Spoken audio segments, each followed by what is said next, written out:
So, you've seen the title of the video. The world's most powerful Smart 453 is dead. I have zero problem admitting when things go wrong and when, I am at fault for it. So, we have zero compression in one of the cylinders. It doesn't sound like anything is even moving in there, so either a rod broke or whatever. I was not filming because for the past week, I've been working on figuring out an ignition timing related issue on this thing.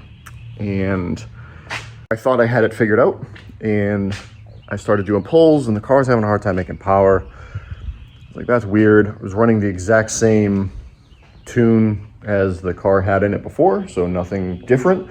We just changed where we got our crank signal from. So instead of getting it from the factory crank sensor, we got it from an aftermarket one that I put on the car that I made for the car. And Fuel Tech, when I called them because we were having a hard time getting the timing to line up to TDC, mentioned that on 3 cylinders, the way that this thing is running, the TDC mark might not be right on. I was like, okay, well that's weird, but I got the timing mark spot on with the timing light. Everything seemed to be fine. It idled fine, took off fine, drove fine. Started doing pulls. Car wasn't making any power. None. And it was on the same tune as before, so the TDC should have been the same. Everything should have been the same. Only difference being the new intake manifold. And new intake manifold ain't going to cause it to be down almost half its power. So I added timing, and it picked up a little. I'm like, oh, okay, so it just needs some timing. Added timing, picked up a little. Okay, I don't hear any knocking. We're good, it's not breaking up, we're good. Then I added a little more timing. And I didn't add much over what the other tune had on it, but it was enough. There was a loud pop, and then it was just a cloud of smoke coming out of my little exhaust tube there. Just filled the whole shop up. And I knew exactly what had happened. So I pulled out the spark plugs, and I'll show you one in a second. I'll show you the one in a second that I took out of that cylinder, and the whole end of the spark plug gone. So I checked through the log, not the log, I checked through the log, all the data, and it advanced a lot of timing for some reason. Like a lot. It saw 32 degrees of timing at 17 pounds of boost at 5,000 RPM. That's a lot of timing. So it's my fault. Probably melted the piston or broke a rod. It's my fault. I got no problem admitting that. I called Phil as soon as it happened. Now this happened yesterday. I haven't slept. I called Phil, and his response was quite supportive, because I've never had a car blow up on the dyno with it being related to the tuning. I've never had it happen. It's the first time. I've been tuning for, Jesus Christ, years. Coming up on probably 9-10 years at this point. Never had one blow up. So I was pretty upset, and Phil was very supportive, and in fact it kind of made me laugh. So I called him, and I was honest. I was at the verge of tears because these engines are hard to get. It was my fault. I felt responsible for it. I called him. I said, Phil, I'm going to struggle to tell you this. I said, because I've never had to make the phone call before. I blew your car up. And he goes, what do you mean? I said, I told him what I just told you guys. There was a loud pop, ton of smoke, did a compression test, 0 compression on cylinder 1. His response was, I'm surprised it took this long. And he's not wrong. We've been saying from the beginning, we're going to see what happens. Nobody's ever done this before with this engine, so we're going to see what happens. And he said we've been beating the crap out of the thing for 3 years now.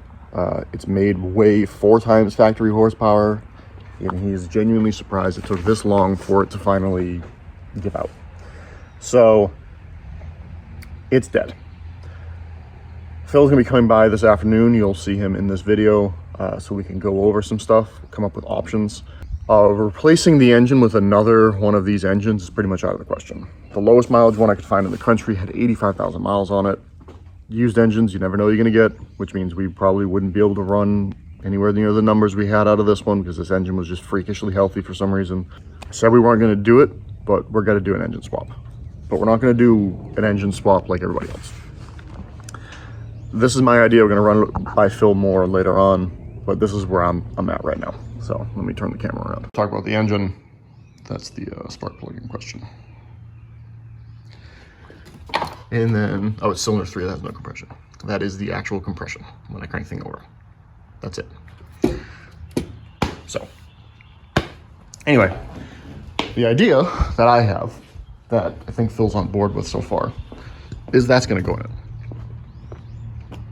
Now, this is an MR A8D with an automatic transmission. Now, Phil wants to retain keeping an automatic transmission. I don't blame him.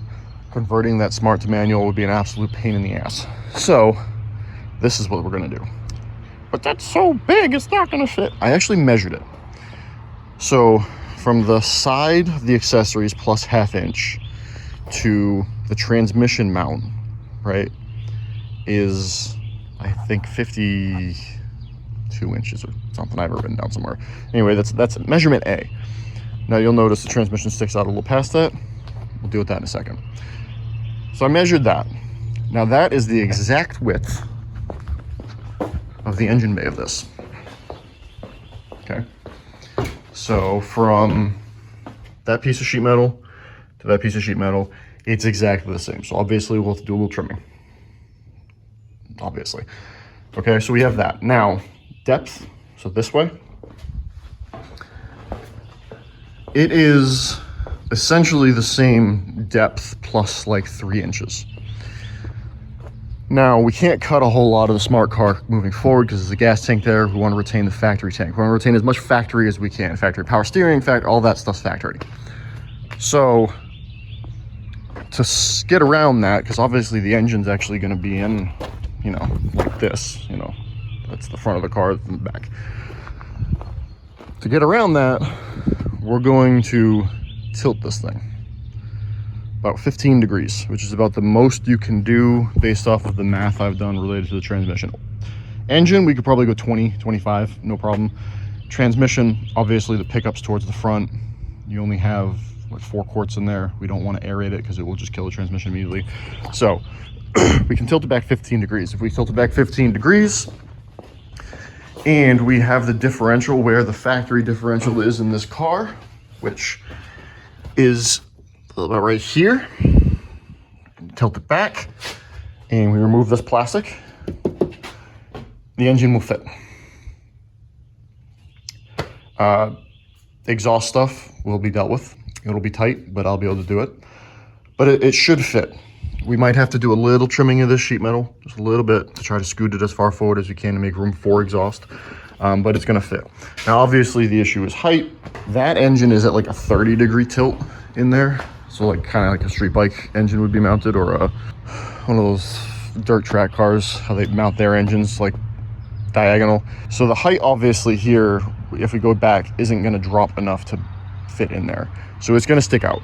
So the only major thing we're gonna have to do is make an engine cover for it that is both sound, heat, and fireproof, which really isn't that difficult of a task.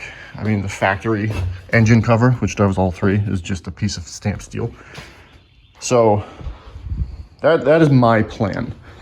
And now, those of you who've been watching will say, well, you haven't even gotten that transmission working. You're right, I haven't, but I have.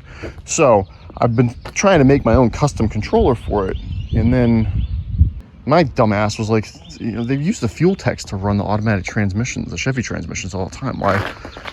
Why can't I just use the fuel tech? And I looked into it, and it's gonna work. So I wasted a shit ton of time and some money making a controller for it, and we have a controller built into our fuel tech. So there's that.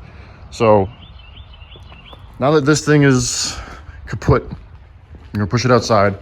We're gonna finish doing the R&D on this setup in this car to get everything working, which you guys haven't even seen the updates where I've got all these lines made and shift linkages and all that. We're gonna get it all running and driving in this car, work out all the bugs, because this is a hell of a lot easier to work on than that. Once we know we have this working, tunes figured out, transmissions figured out, we'll work on putting it in here. He's got an FT550. He's got everything we need to run this thing. So we should be good to go. So that's where my part of this video is gonna be over. And then you guys will see in a second. I'll be talking to Phil, going over the options and see what he says. And we're gonna get his opinion on this. I'm sure he is upset and he's just being nice. And I don't blame him. He has every right to be upset. You know, it's not a cheap car and the engine blew up. So I expect him to be upset. I don't expect him to be mad, but upset is a different thing. A lot of people can't separate the two. It's unfortunate. I spoke to the gentleman who taught me or has helped me along my tuning journey. Told him last night, I said, I just blew my first car up. And he asked me what happened. And he goes, well, that happens sometimes. And he's right.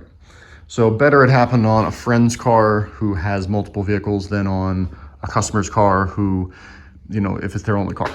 So that's the lesson to get out of this. So let's go to Phil and see what Phil has to say about all this. So I'm here with Felipe. I just tuned a car. He was here for that. That was fun.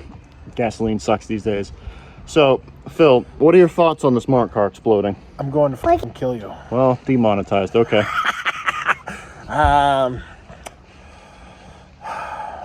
My thoughts is I thought it was going to blow up a lot sooner than it did, to be honest. I think those are the words that came out of my mouth. It took that long. So I'm going to give you guys a little insight, all you kids out there that are into modifying cars and race car and blah, blah, blah, blah, blah.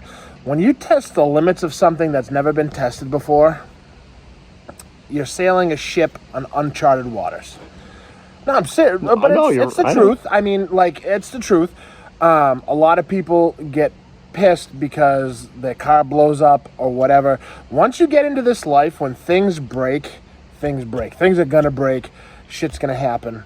That's the part of this lifestyle. Like, I could be 110% mad and be like, what'd you do? And oh my God, and blah, blah, blah, blah, blah, blah, blah. But, I mean, if I'm going to be like that, then what's the point of, like, modifying cars and doing this stuff? Or you should go tune it yourself so that you don't blame somebody else. Exactly. For something that's going to happen inevitably.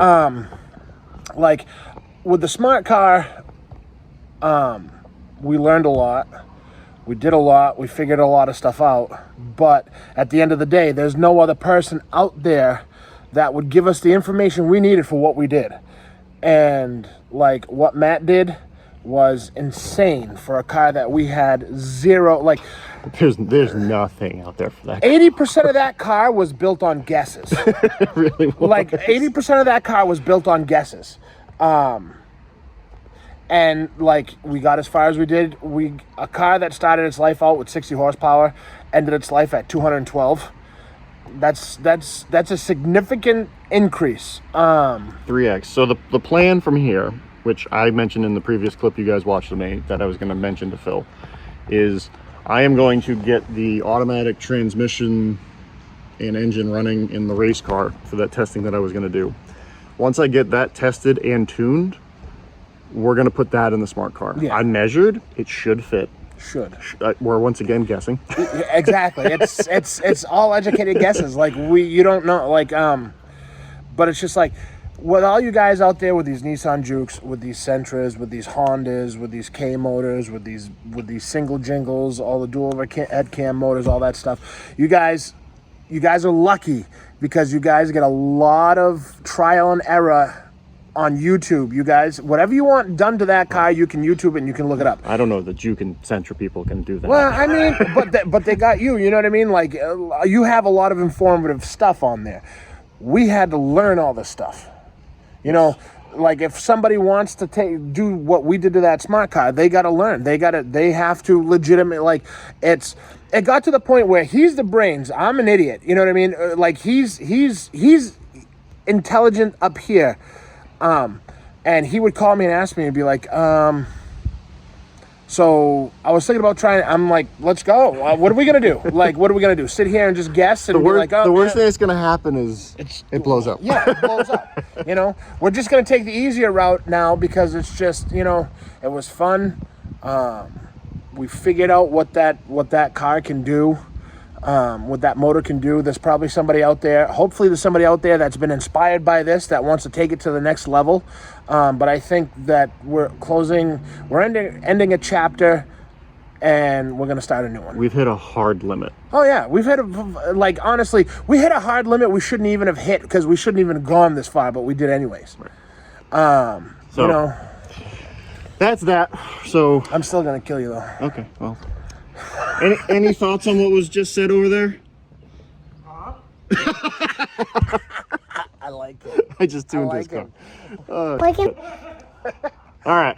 So next video you guys see from me should be working on the automatic transmission car, or it will be me pulling the engine out of that one, that the Juke that blew up. His smart is going to happen after I get everything sorted out on the race car. Smart's on the back burner. Because it's the same ECU, will be the same injectors and all that. Like- shit. So I can literally just take it out of one car. We'll put it in the other one, and the tune's already done. We just have to do the wiring.